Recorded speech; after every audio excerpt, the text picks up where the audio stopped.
Hello, welcome to Astro Meets, where I will analyze movies using my degree, recording for media and acting for live, mixed with astrology. I will make analysis on the You series season 2, which is 8th house synastry all the way. I will also make analysis on the show Euphoria season 1 and 2, which has both 8th house and 12th house synastry. I will add extra commentary at the end of each scene. I will answer your comments that are relating to the video. Any comments that are specifically to your chart that are not relating to the scene that we have watched, you have two choices. Wait for the next upcoming videos until your comment is answered, or get a synastry reading called Rapid Love Reading on my website, or a composite chart reading. You can find the link in bio for this. I will post 3 videos each week that are 10 minutes long or more. Thank you for subscribing, and I will see you on the next video. Hello, welcome to the continuation of season 2, the You series. This is part 5. Please make sure that you listen to the intro of this subscription before you continue to watch this video. So now let's get into the series. Houser can begin to have memories or flashbacks of their traumas when around planet person. Every synastry that you will encounter with someone is going to trigger whatever it is said on that house, or even if you have like personal planets in that house. So now that we're talking about 8th house synastry, what you meeting the 8th house synastry person, right, that causes you to have this 8th house synastry with, what is going to happen is they're going to trigger something in you. So for now, here we're seeing that the activation of the 8th house synastry for Joe as the 8th houser is flashbacks from his trauma. And I find interesting that this is just after they made love, and the first trauma he has is both of his parents basically talking about control issues, which is a crazy reflection of what this synastry is and the foreshadowing of what this relationship would be. And Joe asks himself, why am I having flashbacks of my childhood, right? And he doesn't say childhood traumas. He says just childhood, because 8th house synastry, especially when you do meet them at one point, it means that you have somewhat conformed to your traumas, or they haven't been highlighted, which we all do. And that's one of the things that come up when you're speaking to 8th house synastry person. When they ask you about your traumas, you kind of just say them because you can kind of feel that they're similar to you. So you just say them. So this is where, Joe's asking, there's also suspicion about that because it's parts of you that you don't really want to talk about or feel uncomfortable. So every time that, if you're wondering, like, am I in an 8th house synastry, you more likely are if you are thinking about your traumas or things that deeply hurt you that you kept inside. This can cause 8th houser to feel that the planet person can protect them. The protection part is based on, I never addressed these issues, and all of a sudden with planet person, they're getting activated, which means that this person must be someone special. So this is where like a lot of the trauma bonding can happen in the 8th house synastry, or you just think like, how can something be so buried could resurface again? It might mean that this person is coming to do something to my life. It feels like this person can see my soul, because why is this coming up? And it begins this kind of, I need to find out. The 8th house is very obsession kind of house. It's a very intrusive house. You yourself as the 8th houser, you start to dig on your own issues through that person. So already in your own way, you're already creating a trust. Even if that planet person has not even created a trust yet, you yourself already creating a trust, because things that you don't like to address are easily coming up to the surface since you met this person. 8th houser can begin to do self-reflecting on their own personality. 8th houser will begin to see themselves through planet person. The self-reflection begins because you are trying to connect closer now to this 8th house synastry with the person. So the reflection comes on, oh wow, I can finally see myself, because the 8th house is the dark house, right? It's the things of our secrets, are things that we keep buried. But now, since they're like in the spotlight because you met this person, it makes you kind of want to dig deeper, because in this deepness, you feel closer to that person. You feel like if we can really see each other's flaws and each other's pain, I'm going to keep digging. I'm going to keep digging deep to myself, which can be a good thing and a bad thing. And we're going to see this in the upcoming videos, how digging so deep into yourself can actually end up hurting yourself in that process, but also show the hypocrisy of your own 8th house, of why you had those things and why you do not want to work on those things. 8th houser, after lovemaking, can feel their 8th house being activated. They can begin to want planets just to themselves. Planet person can begin to lie to other people when they are with 8th houser. Lovemaking is one of the things that can truly activate the 8th house themes. And one of the things is you begin wanting to control that person, because it's the first time you probably ever had that deep soul lovemaking. Not only that, it's more likely after, as you've seen on the last videos, is that a lot of truth and a lot of secrets get revealed. So when you love make, you really give yourself to the other person. You really let yourself go. So immediately then it's easy for you to just kind of think, oh, it's only me and you that ever had this. So even if both of you had other 8th house synastry with other people, in that moment there, it just feels like it's you and this person. So automatically both people can become very possessive, one more than the other, as again, 8th house is constant activations. There's constant activations happening in the 8th house and transformations happening in the 8th house. This is why it depends on which planet you guys have with each other, or the overall composite or the overall synastry, that shows who who feels more. Either way, is going to be a push and pull. So right now we're seeing that it's 8th houser that's like, you only belong to me, right? That got more activated. And then soon, right, as the videos go on, you will see that it will change from love, the planet person. Both 8th house and planet person will struggle to keep their hands off each other no matter what. 8th houser can begin to think they're better people because of planet person. The thought of being a better person is because no one really likes our 8th house, because it's the house where it can make us feel shameful, it can make us feel vulnerable, it's a part of us that we want to hide, right? It's our secrets. It's parts that we never want to touch on. But with this 8th house synastry now, it allows us to kind of feel seen. And that's why you probably will struggle to leave this synastry or random moments of just remembering it. And that's because this is a part of us as humans that you never think you're going to be known, or you just keep, right? But with this person sees it all, and it just becomes it is what it is. This person doesn't define you per se with your traumas. It's a bit different when it's like Venus in the 8th house industry, because they do glorify it, but it's more so even in that glorification, there's a I want that, I need that, I'm okay with that, I will love you through that. So this is where you're seeing like the 8th houser can feel like, oh my word, all my parts of me are really being liked by this person, and they accept me. In fact, they initiate that out of me. So then of course you think, wow, I'm a good person, actually. I'm not defined by my flaws, actually. Planet person will begin to do background research of 8th houser's belongings. I have done this before, where actually it was the 8th houser that showed me their belongings, but it would make sense because we're both women. But usually, yes, when it's like a man or a woman, it's more likely that the woman being planet is going to be the one stalking basically the belongings. Because right now in the beginning, it looks like, oh, she's just looking through the things. No, it's stalking. We in the 8th house industry, nothing's ever light. Okay, so and the 8th house deals with other people's money and other people's like resources. So you see a lot of this theme here with money and feeling entitled to each other's things that you own and stuff like that. A bit similar to the 2nd house. And I mean, they are like opposites house in a way.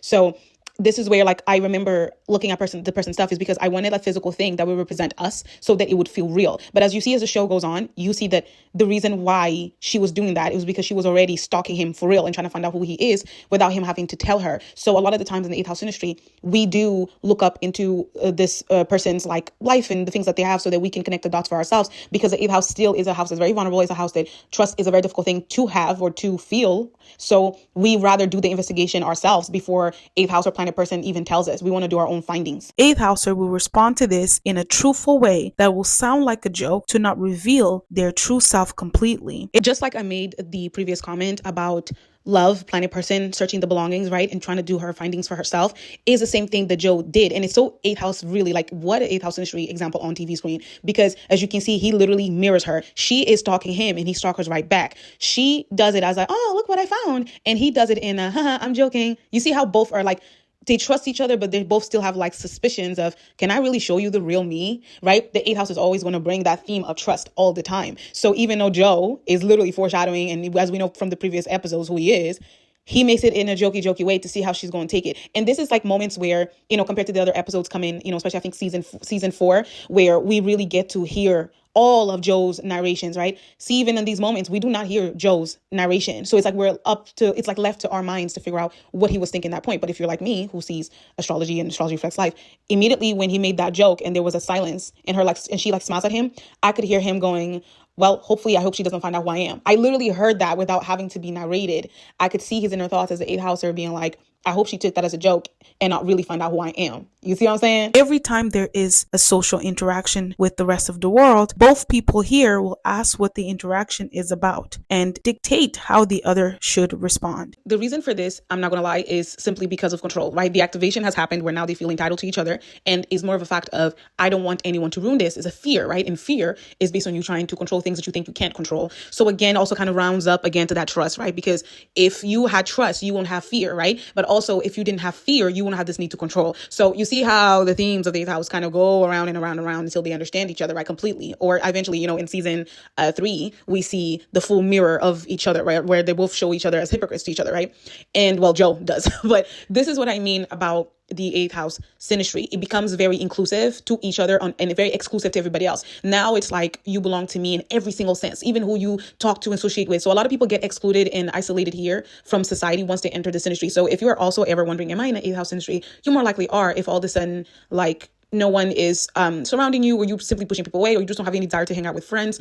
It can be beautiful, but in the worst times, it can be really like bad times, because the 8th house also does rule, the unaliving of life, right? I'm not sure if I can say it on TikTok, but it becomes a lot of people here, we have seen in documentaries who have eighth house synastry or eighth house composite, and their lives get taken by their partner because the synastry really like makes a partner isolate you for real and keep you locked up away. Eighth houser will not like that the planet person wants to hide them from the world. Planet does this to protect eighth houser. The eighth house represents, one of our deepest secrets. So obviously when you have a composite in the eighth house or eighth house synastry, one will try to hide the other, okay? Now, if you have looked at my eighth house synastry playlist on my YouTube channel, you will notice that like every single, because I'm very specific because I had this with the whole town, and one day I'm going to make story times about it on extreme detail of why I know the 8,000 12,000 industry so much through my experience for 2 years straight with these crazy people. But one of the things is that one person, depending on the planet that is happening in this industry or the asteroid, it changes about who is trying to keep the secret. So in this case, it's planet person, because usually it's when it's a woman, the woman tries to keep it a secret from the guy, like from everyone to see the eighth houser guy. Okay, so if you're like, I wonder how mine is, I have the whole playlist on my YouTube channel for you to see who's hiding what. I literally make a reference to all of them. I basically covered all bases for real. But this is the reason why is a fear of this too, a fear of like people seeing your flaws. Because remember, the eighth house industry, the other person's somewhat mirroring you. So like the other person is literally a physical representation of your flaws. Like, do you really want people to see that? If you already didn't want to see that, first of all, before you met this person, you didn't even want people to know this in your own lives, or even the said people that caused those traumas towards you. You don't want them to see it, or you feel ashamed by it. And all of a sudden you actually have a physical representation that is not you, that's not from the same bloodline as you, acting out like you. It just puts you more in a vulnerable position where you're going to have to like confess the things or behave in a way that you've been able to hide all of this time. Planet vulnerability is always a turn on for eighth houser. The eighth house, being the house that shows, the SMEX area in your life. Here we can see any type of like vulnerability, any type of moments of weakness, any type of moments of like, I'm unsure, I feel attacked or whatever. The person is always going to get turned on by this, because it's a little gap, a little space of, ooh, you need me, which means I can then control you. Okay. This is what I mean about the eighth house synastry. It's good to have other synastries that can make this a little bit more light or more balanced, because the eighth house alone on itself is very abusive. Okay. It's very much like, a lot of the love, quote unquote love, is actually just obsession, okay? Or two people trauma bonding. You see, on its own, it's not good, okay? It needs to have other synastries or the composite to make up for it. So when it's alone, it's very much like that. The other person really, truly becomes obsessed with you, wants to own you based on the little space that you give them, that you look like you're vulnerable or you need them. So that will turn them on to want to sleep with you more, so they can feel like basically take your energy. And, that's why also in the eighth house, I always say it's like the energy vampire house. And you can actually low-key see this right along with like the 12th house synastry. You can see the change in these people's eyes. They actually start looking like vampires at one point, especially when you do not want this synastry anymore. It's like these people be hunting you like vampires for real. It gets really triggering and annoying, and you can really see the demon in their eyes or who they turn into. Or if you want it, but you're scared to join in this industry, you might like feel overwhelmed and just be like, I like this person, but they're overwhelming me. It can turn into, am I really willing to lose my sanity or my soul for you? It can be very like bloodthirst kind of synastry. Planet will bring eighth houser into their world to slowly make the person in their lives to accept eighth houser with no BS. Eighth houser will accept this for planet. And I'm not joking when I say they'll accept this for planet, or, depending on the planets that are at play here, for the houser too. It's more like a loyalty kind of thing, to prove and show loyalty. And these are actually one of the things that I've noticed when this synastry goes sour. These are the tiny moments that you throw at each other. Oh, I did this for you, but I did this for you. Everything becomes so intense. Anytime that you did something that you normally wouldn't do, but you did it for the other, it will resurface, because it's like the anger of, I gave myself autonomy to you to show you that I was loyal, and now you resent me, or you are throwing everything away. Even if the person who's saying this was the actual villain, they still feel entitled that you probably don't want to deal with their BS anymore. And they'll throw these things at you when they were good to you. So this is what I mean. This house can be a little bit manipulative, or people start losing sight of what reality and what it's not, because they already had invested a lot in the beginning, even before truly knowing each other. They were just going more off trauma and so in intensive situations that were happening around them at the time. So that's why when they argue, it gets really intense, because everything that you've done so far or been around each other so far has been based on such traumatic events, right? And situations. There was never really a light kind of moment per se. So these two people tend to be really fast, and it doesn't feel fast, but it is. It house is a very fast driven house. That's why when this industry ends, usually that's when people go, whoa, what was that? It really feels like something, like you were under a spell or something happened in your life. But that's usually why, is because traumas are things that can really ride up your blood, right? It's things that go really fast. Sometimes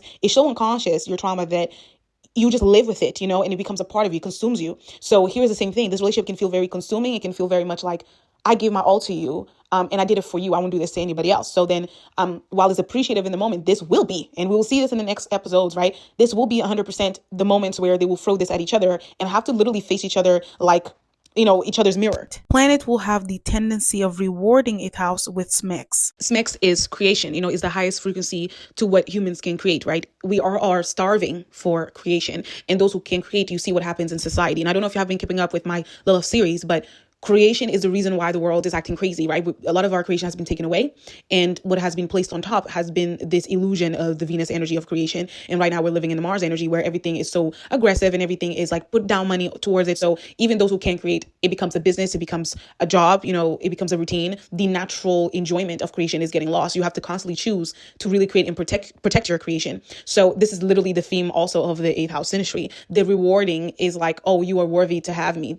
This is always what happens when they're in good times and bad times. SMEX is always going to be the thing that these two will do to each other as a way of being like, I'm giving you access to my portal. I'm giving you access to my life. I'm giving you access to my soul, right? The closest way of doing it is through SMEX. So they are going to keep doing that to feel like they're creating something together, right? To feel like they will always be intertwined. And as you see, SMEX activates the eighth house. So they're going to keep doing this to renew their love all the time. And if you keep up with this series, or if you watched it, you will notice this, like especially in season 3, every time they do it is because both of them are trying to renew their love all the time.